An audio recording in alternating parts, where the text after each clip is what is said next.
வணக்கம். சிவன் மாந்திரீகம். இந்த மாந்திரீகத்தில்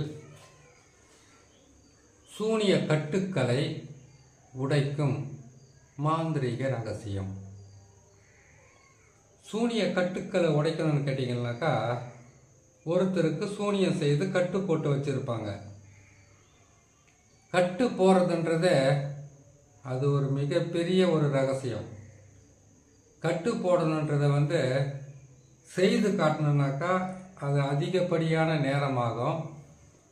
முடிஞ்ச அளவுக்கு சுருக்கமாக சொல்கிறேன். இதை நீங்களாக கூட செய்துக்கலாம். இல்லை மாந்திரிகர்கள் இருந்தாங்கன்னா இந்த மாதிரி உடைச்செடுத்தா சூனிய கட்டிலிருந்து முழுமையாக மீண்டு வெளியில் வரலாம். இப்போது சூனியத்தால் பாதித்திருந்தாலும் சரி,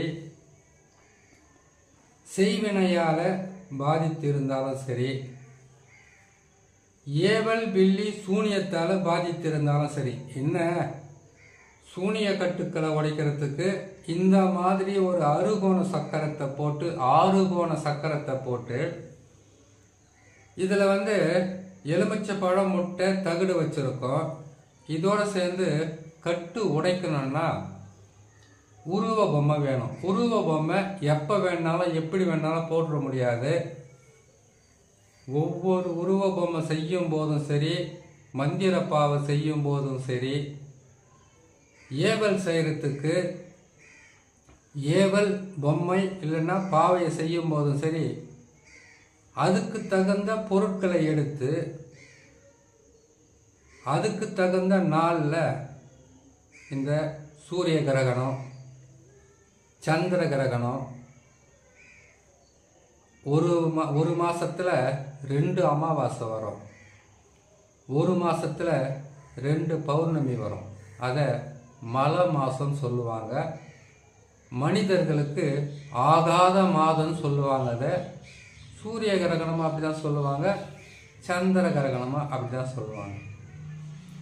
இப்போ இந்த நாளில் தான் அந்த உருவ பொம்மைகளையும் சரி, மந்திர பாவைகளையும் சரி, ஏவல் செய்யறதுக்கு உண்டான பாவை பொம்மைகளை அப்போ தான் செய்யணும். ஏன்னு கேட்டிங்கன்னாக்கா, மனிதனுக்கு ஆகாத அந்த நாளில் தான் அந்த உருவ பொம்மைகளை செய்து அதுக்கு உயிரூட்டம் கொடுத்தோம்னாக்கா எந்த வேலை செய்தாலும் உடனுக்குடனான காரிய பலிதம் வரும். இது வருஷம் செஞ்சு வச்சுக்கிறவங்களும் இருக்காங்க. ஒரு நாள் நிர்ணயித்து அதிகப்படியாக உழைப்பை கொடுத்து அதை செய்து தன்னுடைய பாதுகாப்புக்காக வச்சுப்பாங்க. சரி, ஒரு சூரிய கிரகணம், சந்திர கிரகணம், 2 அமாவாசை வர்ற மாதத்துலேயும் 2 பௌர்ணமி வர்ற மாதத்துலேயும் அந்த மாந்திரிக உருவ பொம்மைகளையும் ஏவல் பாவைகளையும் உருவ பாவைகளையும் செய்துட்டோம்னாக்கா மாந்திரிகத்தை உடனுக்குடனே செய்து வெற்றி பெற முடியுமா என்ற கேள்வி வரும். அதுக்கு மந்திரம் இருக்குது. நீங்கள் எந்த மாந்திரிகத்தை நீங்கள் கற்றுக்கிட்டு பயன்படுத்துறீங்கன்ற அந்த மாந்திரிக ரகசியத்தோடு சேர்த்து இதோட கருவும் உங்களுக்கு பயன்படும். இதோட உரு போட்டு ஏற்றக்கூடிய மந்திர உருவம் உங்களுக்கு பயன்படும். இதோடு சேர்த்து அஷ்ட துர்க்கை மூலிகைன்னு சொல்லக்கூடிய மூலிகைகளும் இருக்குது. மூலிகையே மிகவும் கொடூரமான மூலிகையும் இருக்குது. மூலிகைகளை போய் என்னங்க வந்துட்டு போகுது அப்படின்வாங்க. தினமும் நாம் சாப்பிடக்கூடிய முடக்கொட்டான், முடக்கத்தான் சொல்லுவாங்க இல்லையா, அந்த ஆணி வேறு அறுபடாமல் குறிப்பிட்ட நாளில் எடுத்து ஒரு உருவ பொம்மையை செய்து அந்த உருவ பொம்மைக்கு அந்த முடக்கொட்டான்னு சொல்லக்கூடிய வேரை வச்சு ஒரு உருவ பொம்மை செய்த நாம் என்ன பண்ணுவோம், அதுக்கு 8 தொலை போடுவாங்க. ஒரு மனிதன் எண்ஜான் உடம்பு உள்ள மனிதன்.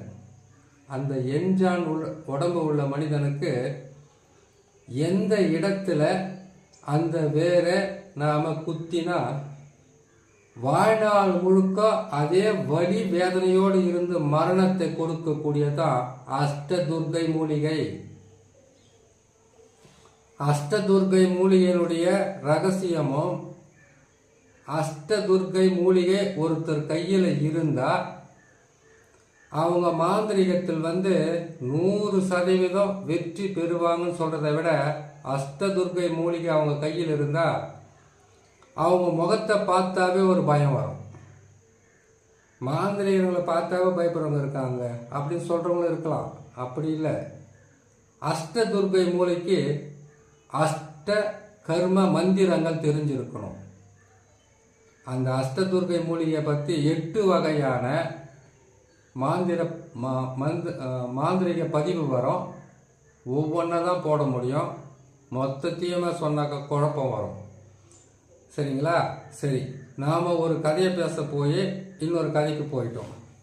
இப்போ சூனிய கட்டுக்களை உடைக்கணும்னா இதுக்கு யார் அந்த சூனிய பாதிப்பு கட்டில் இருக்காங்களோ, யாருக்கு தொழில் நடக்கலையோ, யாருக்கு வியாபாரம் நடக்கலையோ, யாருக்கு மாந்திரிகத்தில் கட்டு போட்டு வாக்குப்பளிதம் வராமல் செய்திருக்காங்களோ, தொழிலை கட்டு போட்டு நிறுத்தியிருக்காங்களோ, வருமானத்தை கட்டு போட்டு நிறுத்தியிருக்காங்க, அவங்களுடைய காலடி மண், அவங்க வேலை செய்கிற இடத்துல இருக்கக்கூடிய மண், அவங்களுடைய வீட்டில் இருக்கக்கூடிய மண், வாசலில் இருக்கக்கூடிய மண், இல்லை எங்களுக்கு விவசாயம் நடக்கிறதில்ல, தொழில் நடக்கிறதில்ல, இப்படி தான் இருக்கு இல்லையா, அந்த இடத்தோட மண் வேணும். அதை வச்சு தான் உருவ பொம்மை செய்யணும்.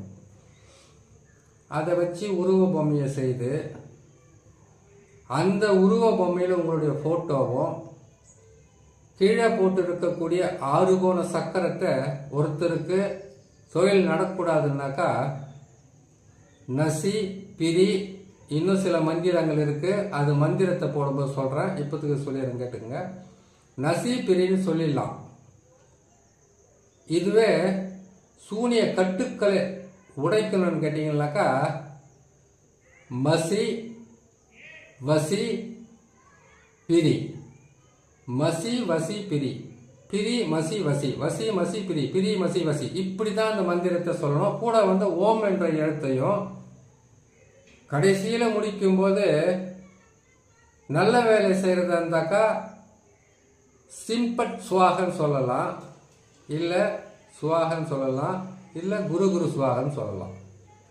இன்னும் நிறையா போட வேண்டியதாக இருக்கிறதுனால ஒரு பதிவில் எல்லாமே முழுமையாக சொல்ல முடியாது, சொல்லவும் இது இல்லை, முடியாது அவ்வளோ சீக்கிரத்தில். சரிங்க, இப்போது இது சக்கரத்தை போட்டு யார் சூனிய கட்டில் இருக்காங்களோ அவங்கள விடுவிக்கிறதுக்கு சூனிய கட்டுக்களை உடைக்கணும்னாக்கா அவங்க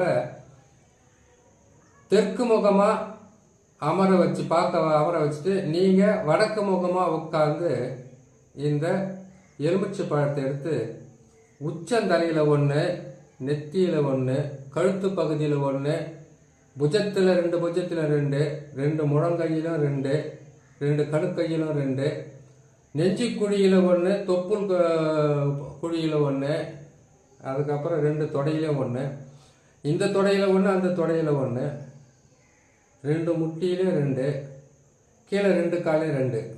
இது போக மீதி இருக்கிறத நம்மளுடைய பின்பக்க தலையில் பின்பக்கம் 1, கழுத்து பகுதியில் 1, நடுமுதுகில் 2, அதுக்கப்புறம் பின்பக்கமாக நமக்கு பிருஷ்டோதயம் சொல்லுவாங்க, அந்த இடத்துல 2, அதோட பின்தொடையில் 2, கீழே 2. இங்கே இருக்கிறத 16 தானே இருக்குது. இத்தனை எங்கே வேணும் சேர்த்துனாக்கா நீங்கள் அதிகமாக தேவைப்பட்டால் நீங்கள் தான் எடுத்துக்கணும். எடுத்துட்டு இது எல்லாமே அவங்க தலையை 3 முறை சுற்றி அந்த உருவ பொம்மை செய்கிறீங்களே, அந்த உருவ பொம்மைக்கும் இதை சுற்றி அதை 2ஆக அறுத்து எந்த உருவ பொம்மை செய்து வச்சுருக்காங்களோ அந்த உருவ பொம்மை மேலே போடணும்.